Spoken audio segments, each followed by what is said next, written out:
Imagine the late Cretaceous world, roughly 66 million years ago. But forget the lush, endless jungles of North America. Instead, picture an archipelago, a series of lush, subtropical islands scattered across what we now call the Mediterranean. This was the Hatzeg Island, located in modern-day Romania. In this strange, isolated world, evolution played by different rules. Here, the dinosaurs didn't grow into giants, they shrank. This was a land of dwarf dinosaurs, where horse-sized sauropods and miniature herbivores roamed the ferns. But as the sun dipped below the horizon, a shadow fell over these miniature titans. It wasn't the shadow of a Tyrannosaurus rex. It came from above. The discovery of Hatzegopteryx thambema began not with a complete skeleton, but with fragments that defied logic. In the late 1990s, French paleontologist Dan Grigorescu uncovered a series of massive bone fragments in the Valora Valley. At first, the sheer density and size of the bones led researchers to believe they had found a large theropod dinosaur, a meat-eater that walked on two legs. But as the fragments were cleaned and pieced together, a startling truth emerged. These weren't the bones of a ground dweller. They belonged to a pterosaur. The name Hatzegopteryx translates to Hatzeg basin wing, and the species name thambema is Greek for monster or terror. It was an apt title. This was an animal that stood as tall as a modern giraffe. When it folded its wings to walk on all fours, its head towered nearly 18 feet in the air. Its skull alone was nearly 10 feet long, a massive spear-like weapon capable of snapping up the island's dwarf dinosaurs like small snacks. What makes the Titan of Transylvania so unique is its role. In almost every other prehistoric ecosystem, the top predator was a dinosaur. But on Hatzeg Island, the food chain was upside down. With no large theropods to challenge it, Hatzegopteryx filled the vacuum. It was the undisputed king of the island. It wasn't just a flyer, it was a terrestrial stalker, a nightmare that could drop from the clouds and hunt with the precision of a giant stork. This first chapter sets the stage for a creature that shouldn't have been able to exist, a flyer that weighed hundreds of pounds, yet dominated the sky and the earth alike. To understand Hatzegopteryx, you have to forget everything you think you know about birds. A bird is a featherlight singer. Hatzegopteryx was a structural masterpiece of biological engineering, a heavyweight champion that shouldn't, by our old understanding of physics, have been able to leave the ground. The secret to its power lies in its skeleton. For decades, paleontologists believed that once a flying creature reached a certain weight, it would be grounded forever. They looked at the wingspan, a staggering 33 to 39 feet, and assumed it must have been a fragile, paper-thin glider. But the bones found in Romania told a different story. Unlike its slender cousin, Quetzalcoatlus, the bones of Hatzegopteryx were thick-walled and reinforced. Its neck vertebrae weren't long and spindly. They were short, broad, and filled with a styrofoam-like internal structure of tiny bony struts called trabeculae. This gave the animal a neck capable of withstanding immense mechanical stress. It wasn't just holding up a head. It was a reinforced crane arm designed to hammer into prey and lift struggling animals off the ground. But how did a creature weighing perhaps 500 pounds take off? The answer is the quadrupedal launch. Unlike birds, which use only their hind legs to jump, Hatzegopteryx used its massive wing muscles, which functioned as front legs, to vault itself into the air. Imagine a pole vaulter using their arms to fling their entire body upward. In a single explosive burst, it would go from standing still to being airborne, clearing the height of a house in seconds. Once in the air, it was a master of the thermals. Its wings weren't covered in feathers, but in a tough, stretchy membrane called the patagium, reinforced with fibers called actinofibrils.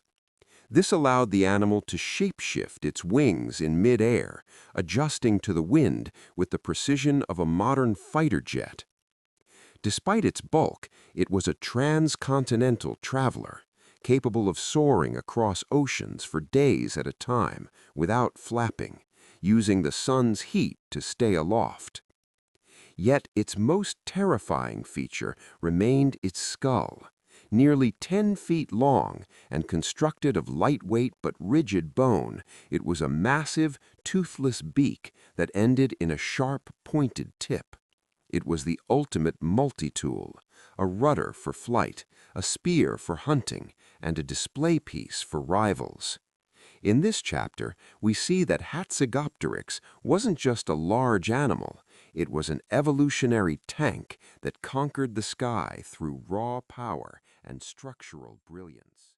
In the world of biology, there is a phenomenon known as Foster's rule, or the island rule. It suggests that when a species is confined to an island, big animals tend to get smaller because resources are limited, and small animals tend to get bigger because there are fewer predators. In the Late Cretaceous, the Hatzeg Basin was an island roughly the size of modern-day Austria, and for the most part, it followed this rule to the letter.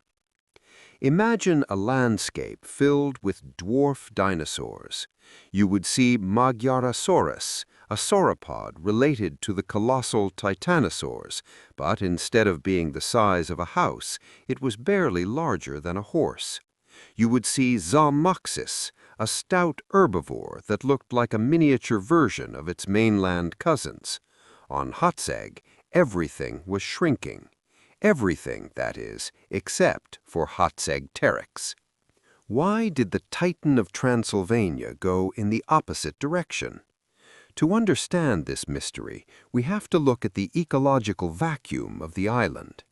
On the mainland of Europe or North America, the top spots in the food chain were occupied by massive theropod dinosaurs, the ancestors of T. rex. These terrestrial giants kept pterosaurs in the air.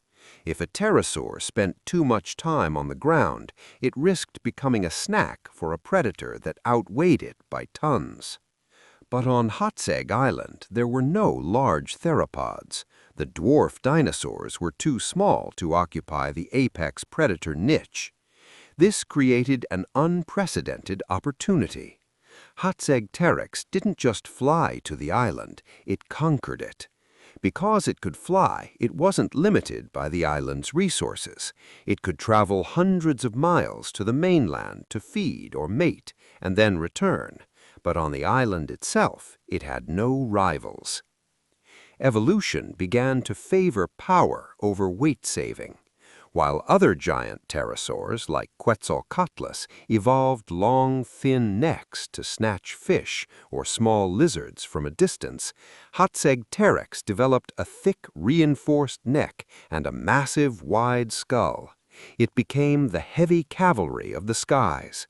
It grew larger and more robust because it was performing a job usually reserved for dinosaurs. It was the island's primary land predator. This is the Hatzeg mystery.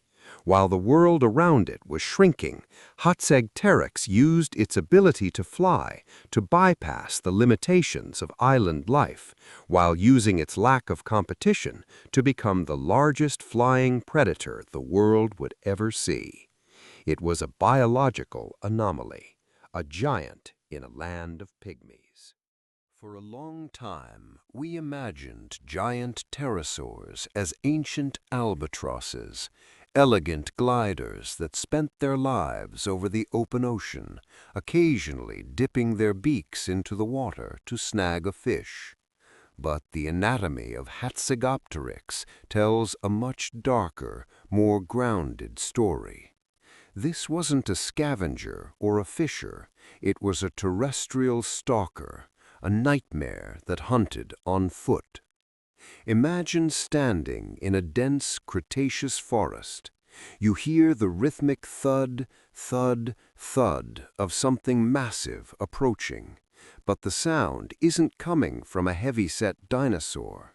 Instead, out of the mist emerges a creature that looks like a stork designed by a horror novelist.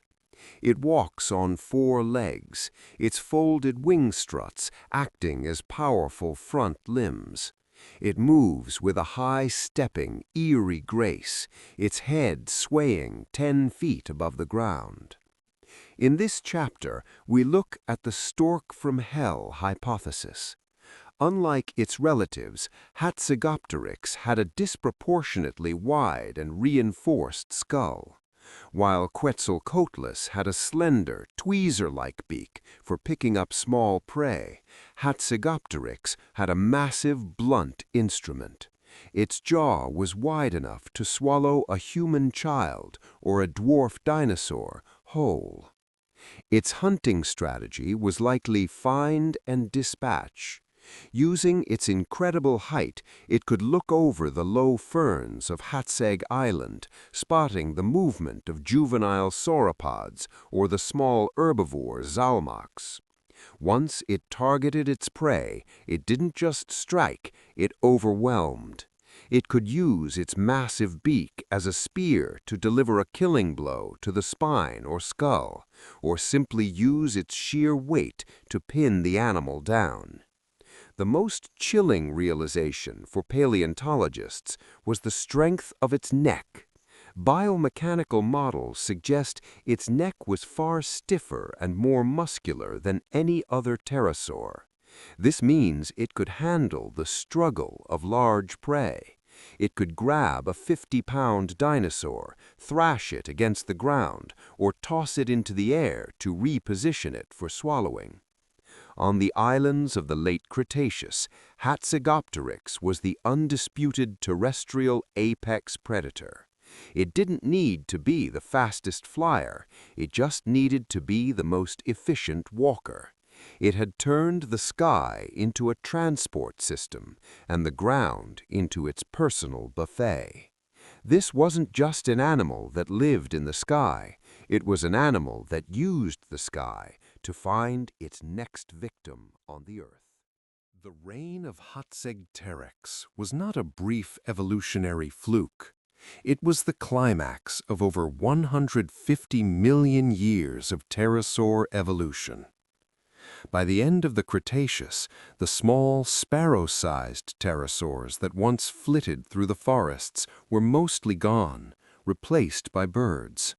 But the giants, the Azhdarchids, had found a niche that no bird could touch. They had become the heavy lifters of the sky, the undisputed masters of the air and the islands. Yet, for all its power, Hatzegopteryx lived on a knife's edge. To maintain such a massive body and the muscles required for flight, these animals needed a constant, high-calorie intake. They were high-performance machines, and high-performance machines are the first to fail when the environment changes. 66 million years ago, the world changed forever. The Chicxulub asteroid impact triggered a global cataclysm, wildfires, tsunamis, and a nuclear winter that halted photosynthesis. On Hatzeg Island, the delicate balance of the island of dwarves collapsed. When the small herbivorous dinosaurs died out due to the lack of vegetation, the Titan of Transylvania lost its only source of fuel. Because of their sheer size, Hatzegopteryx could not hide in burrows or survive on scraps like the small mammals or the avian birds that would eventually inherit the earth. The extinction of Hatzegopteryx marked the end of the greatest experiment in the history of flight. Never again would an animal of this magnitude take to the skies.